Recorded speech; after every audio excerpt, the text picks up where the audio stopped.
Welcome to Art 101. I am your teacher, Picasso Pablo.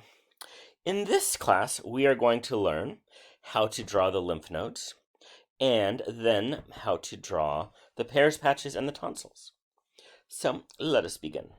This right here is a lymph node, and it's actually better than what your histology slide looks like. So the first thing I do when I draw the lymph node is I draw a kidney bean.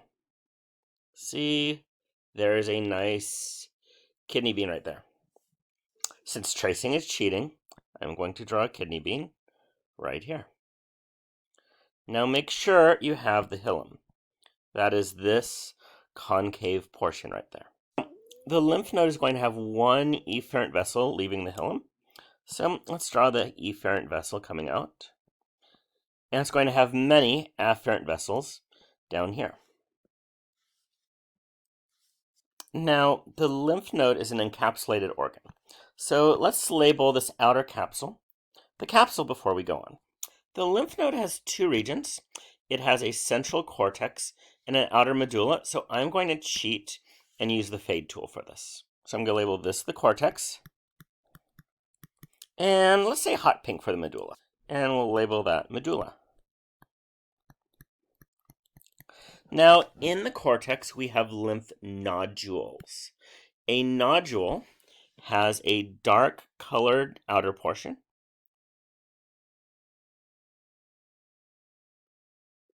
and a lighter center. So I'm going to have a dark colored outer portion and a lighter center. So here are the nodules. Don't worry about labeling the geminal center. So far I've drawn, we have the afferent vessels going in, and we have the nodules out here in the cortex. Now, the gap between them has trabeculae. This is basically how fluid is going to go between the lymph nodes and get filtered. Now, the medulla has these cords, it's reticular connective tissue. So medullary cords are fun to draw because you're just drawing these black lines. Now, there's going to be B cells attached to them. So let's make the B cells blue. So let's draw some B cells on them. You don't have to do it on every single inch, but it does have cells on it. So you get the idea. So these are medullary cords. And this is your lymph node. Now, if we go to the lab, this is what it really looks like. We have our capsule here. We have our capsule out here. And these are the trabeculae in between the lymph nodules. Now, this picture has been photoshopped. So these right here are basically highlighted. But there's a nodule there. There's another nodule there. So the nodules are actually a couple layers thick. I didn't do all that. Now over here is what the medulla looks like. And the cords are these bits of reticular tissue. And they actually do go all the way through. It's just how the slide was made. And the efferent vessel is going to be somewhere over here. Now, if you'd like, you can draw it in this spot. Or you could draw it in another place. Our next picture is going to be the Peyer's patches in the small intestines. Now, these two have lymph nodules, but they're in a different place. So let's draw out this picture. So the small intestine is sort of like a layered wedding cake or a layered birthday cake. It has 4 or 5 layers. The first layer is the mucosal. That has all of these villi that sort of look like this. Now the villi are going to have these lymph vessels called lacteals in them. And they're going to have blood vessels too. So we have blood vessels. Now, all of these structures, the lacteal and the blood vessel, are going to hook up into larger blood vessels or larger lymph vessels. Now, these underlying structures, the lymph vessel right here, the blood vessels, are in this layer called the submucosa. The mucosa is lining the intestine, so lining, and the submucosal is underneath. So let's move this up a little bit. So the submucosal, let's give this a little bit more. So the submucosal is this region in here that I'm coloring in. And underneath that, so here's our first layer, mucosal. Submucosal is here. We have something called the muscularis. And we're not going to worry about the muscularis until we get to the digestive system lab. What we care about right now is the submucosal. So in the intestines, you have pathogens. Let's do this guy. No idea what he is, but he's bad. And he does not belong there. He wants to eat your body. So you need some sort of defense. Or we have this bacteria. That bacteria is bad. You want to eat it. Or you don't want it in your body, you ate it. So your macrophages want to have it for lunch. Well, where do we have macrophages? The lymph nodules. So your entire intestinal tract has lymph nodules in the submucosal layer that are going to eat Bob and Bill, the bacteria. And they're going to try to kill Bill and kill Bob, too. I think that's the sequel movie, by the way. So let's draw our Peyer's patches. Oh, so these lymph nodules are all over the intestines. They're in the esophagus. They're in the appendix. They're in the large intestine, too. But you have a lot in the last third of the small intestine, and that's called the ileum. Now, these nodules are like all the other nodules. They have an outer part and then a lighter inner part. So these are the lymph nodules. And this is the germinal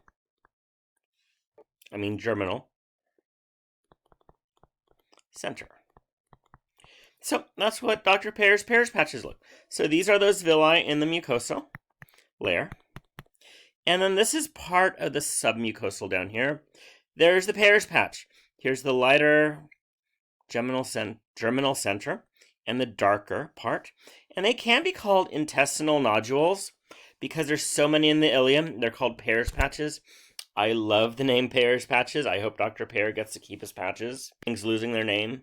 Peyer's patches is my favorite name. So the tonsil slide's going to be similar. I am tempted just to go to that other page and delete the mucosal and layer and the muscularis. But I'll draw a full-size tonsil though. So tonsils are these encapsulated organs. So let's start by drawing the capsule. Now the capsule has crypts. So this is the capsule. And this is the crypt. Then the tonsil is full of lymph nodules. Do you remember how to draw the lymph nodules from the previous two slides? We have the darker outer part and the lighter germinal center. So there's the germinal center. And we just drew a tonsil in 45 seconds. So same thing. This would be the crypt right here. And I posted another video that I think has a full-size tonsil on it. So this is the crypt right here. Here is the nodule, the outer darker portion. Here's the germinal center.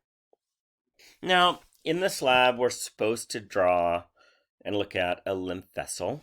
This is what a lymph vessel looks like. We drew blood vessels, and the blood vessels are a little bit easier to see the layers on. Here's the connective tissue on the outside. That would be the adventita or and externa. This is the intima right here. And allegedly, on some of the vessels, there's a thin layer of muscle. It might be right there. And you normally can't see it on any of the lymph vessels. Now, we also have the valve here. This valve has been photoshopped. I think I had that little bit of the valve. But this is what a lymph vessel looks like inside. And we also usually look at the spleen. This is the spleen, the growth structures. Here's the hilum. There's the vessels, the splenic artery and the splenic vein going in and out. There is what it looks like on the histology. We have these trabecula that are basically connective tissue holding everything together.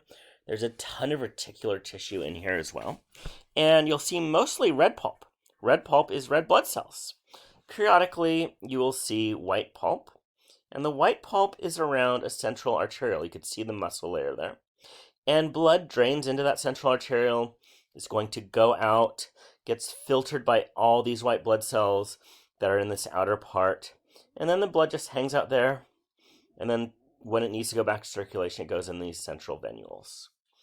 So I figured you drew 3 sets of lymph nodules already for me. Red pulp and white pulp is basically the same thing. So we're not going to worry about that. Some classes also look at the appendix. Would you like to see the appendix? It's basically the same thing as the small intestine. So, have fun drawing. I would like color. Thank you, and have a good day.